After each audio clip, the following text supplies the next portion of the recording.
নমস্কার, 5টার 5 মিনিট নিয়ে আমি অতনু রয়েছি আপনার সঙ্গে। সুমিতাদের ঘরে ফেরার গান শুরুতেই থাকবে, তার কারণ আর 12 ঘন্টা অপেক্ষা করতে হবে না। হিসেব বলছে আগামীকাল ভোরবেলা 3:27 স্প্ল্যাশ ডাউন হবে, অর্থাৎ ফ্লোরিডা উপকূলে সেখানে সমুদ্রে অবতরণ করবেন সেই ক্যাপসুল, যে ক্যাপসুলে থাকবেন সুনিতা উইলিয়ামস, বুচ এবং তাদের আরও 2 সহযোগী।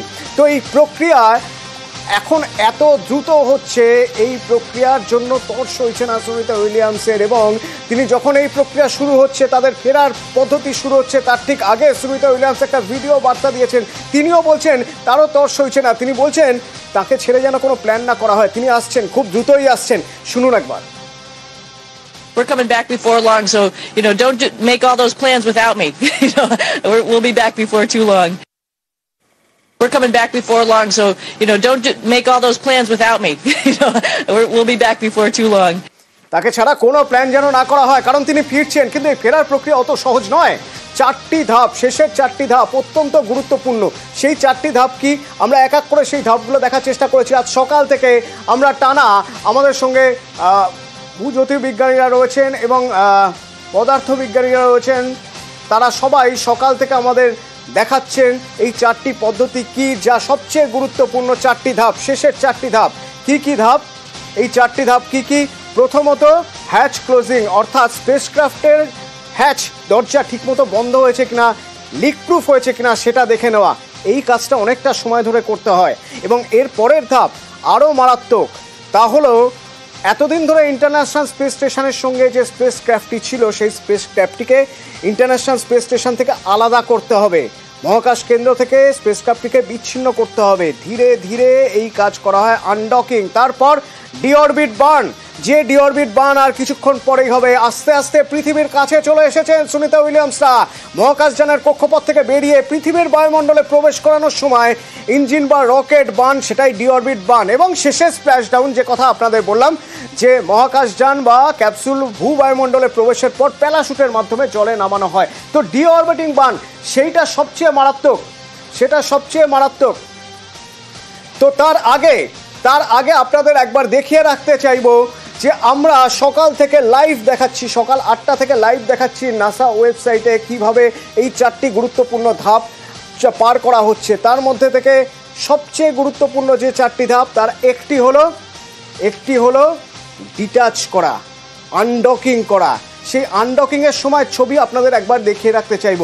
যে সময় ইন্টারন্যাশনাল স্পেস স্টেশন থেকে সুনিতাদের স্পেসক্রাফট সরে এলো, অর্থাৎ ডিটাচ হলো, এই দেখুন সেই সময়ের ছবি।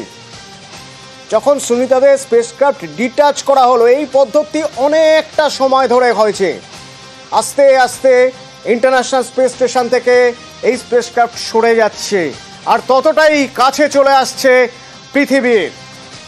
ঠিক কিভাবে, এরপর কি হচ্ছে, এই স্পেসক্রাফটের ভিতরে কিভাবে রয়েছেন সুনিতারা, আমরা কথা বলেছিলাম সায়েন্টিস্ট সন্দীপ চক্রবর্তীর সঙ্গে।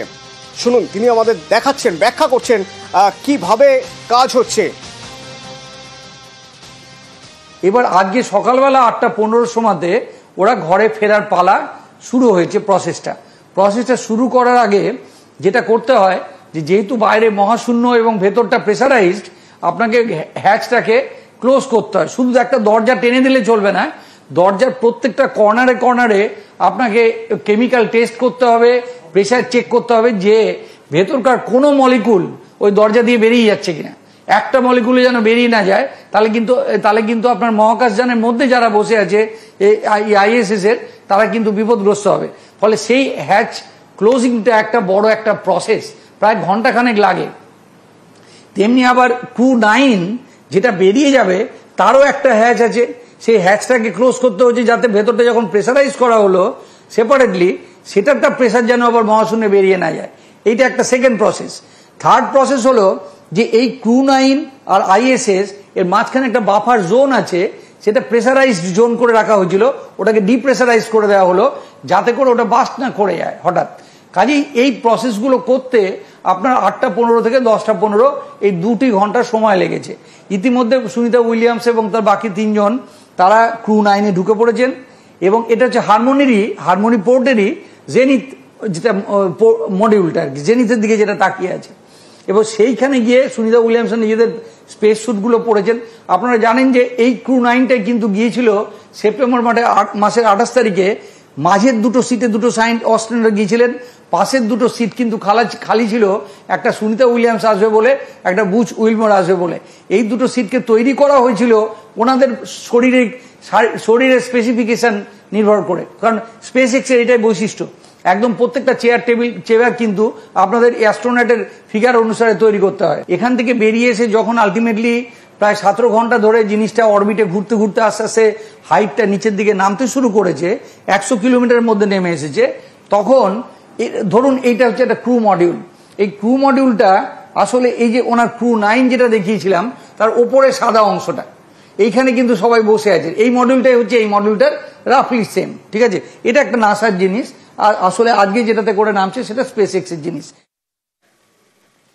এই যে আপনাদের বলছিলাম আনডকিং হয়ে গেছে, তারপর ডি অরবিট বার্নিং প্রসেস।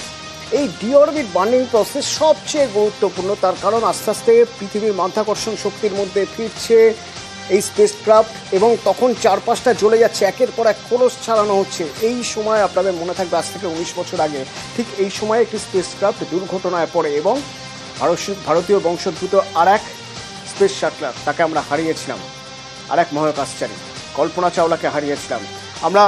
সেই সময়ের কিছু প্রতীকী ছবি আমরা পেয়েছিলাম।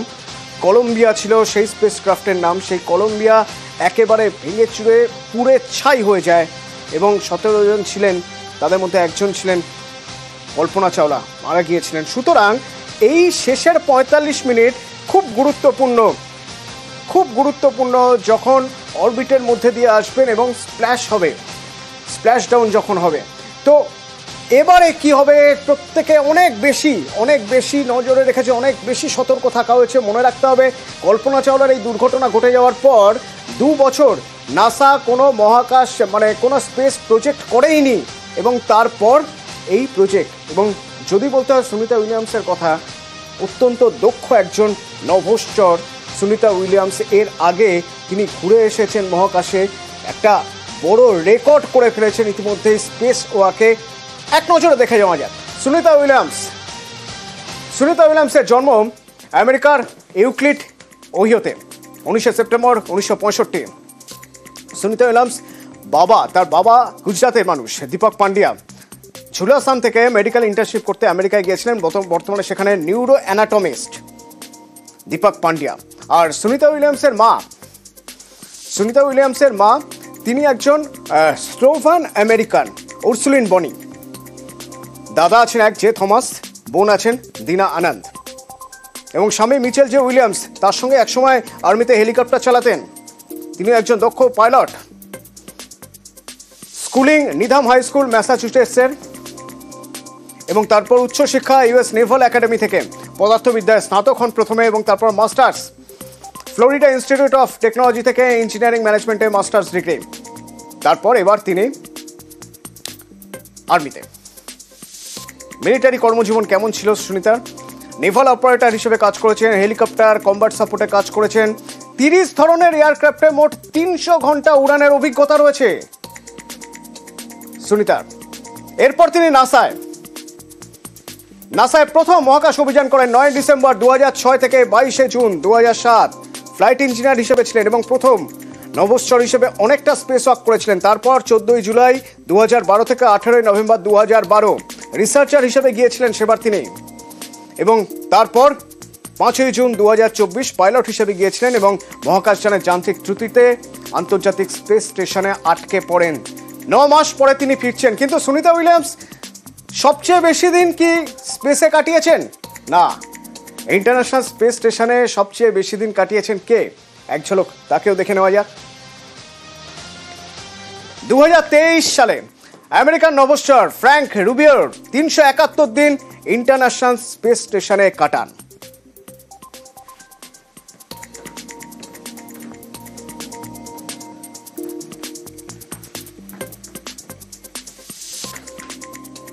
আর এই যে তারা এতদিন থেকে আসার পর এখানে তাদের বেশ কিছু সমস্যা হতে পারে। ঠিক কি সমস্যা হতে পারে? শারীরিক সমস্যা হবে, এবং শুধু তাই নয়, তাদের ফেরার ক্ষেত্রে কি রিস্ক ফ্যাক্টর থাকছে সেসব নিয়েও আমরা কথা বলেছিলাম বিজ্ঞানী সঞ্জীব সেনের সঙ্গে। শুনুন। এরা তো ছিল ভারশূন্য অবস্থায়, অর্থাৎ তাদের ওজন শূন্য ছিল এতদিন ধরে মহাকাশে।